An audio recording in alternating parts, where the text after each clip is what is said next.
ஓம் சாய்ராம். என் அழகு செல்வமே, உன் சாயப்பா இன்று உன்னை காண வந்துள்ளேன்.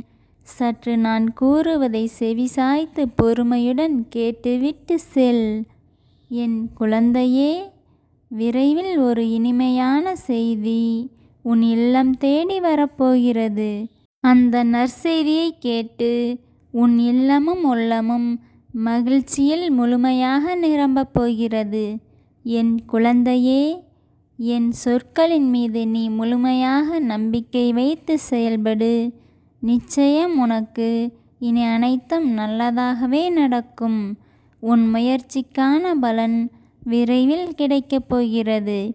அதை கிடைக்க செய்ய உன் சாயப்பா உன் இல்லம் தேடி வரப்போகிறேன். இது உன் சாயப்பாவின் உண்மையான வாக்கு. ஜெய் சாய்ராம்.